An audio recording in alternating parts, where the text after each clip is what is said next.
Welcome to installment number 2 of Drummer Deep Dive, where we dissect and analyze a drummer's playing through a transcription and then sit down and talk with that drummer. Today we have Benny Greb. You can download the featured transcription for free in the description below.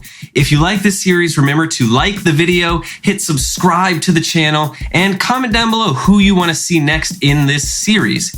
Here's Benny.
What do you think the biggest difference is between kind of like the distinction you're making of like someone who like plays the drums and a musical drummer? And we're not, and again, like you're saying, we're not talking about like pay scale or professional, although I sometimes would say. Yeah, it's caring and empathy. It's whether you respect the art form and whether you respect other people.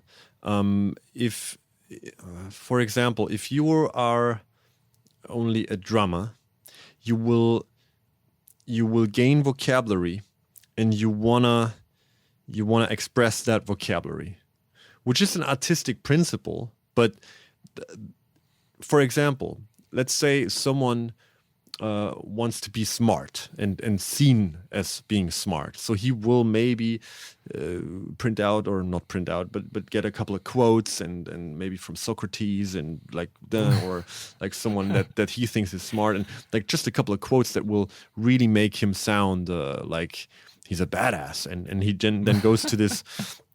And then when he goes to this party, all he cares about is to fire off these quotes and how he will be perceived. Or someone that wants to learn and wants to like interact with other people better, and then goes to a party and is interested in getting to know other people and listening to them and seeing what the vibe is and trying to form relationships and see how maybe this culture is in this country or something. That's a very different approach. So now the first guy might think that his quotes or his licks, so to speak, will get him to a point where he gets very respected and he can pull out like put out some stuff where people are like, oh wow, he talks really like he's very clever and he's like very literate and like, but it will turn out that it makes him very unflexible and very unsensitive usually. Yeah. Because when he prepares certain quotes, there will be this moment and he's like, okay, I'm going to say this. First thing I'm going to say is this. First thing I'm going to say is this. And then someone comes up and is like, hey man, do you know where the restroom is? And he says like, yeah, like Socrates said, we can always, and he just will come off like an absolute idiot. Yeah. And this is what I see often at jam sessions, or like when people, where they get asked musically a practical question, and they will respond with just something that has nothing to do, like they didn't even hear the question. Like, and sometimes that's actually true. Sometimes they will turn down the other instruments in the headphones and only turn on the click. And sometimes they, like I said, they will not listen to the lyrics. And so it's a matter of like how much you want to take into account and how much you think it is damaging to leave room for other things and take into account what they do. And what many people don't see is that it actually makes, if you're that egoistic, then at least you have to see that it makes you sound way better if you take into account what goes on around you and will just help you to make better decisions. But you need headroom for that, and this is something that many people don't practice anymore. Where you have to get your shit together and you have to practice your stuff. That's all fine.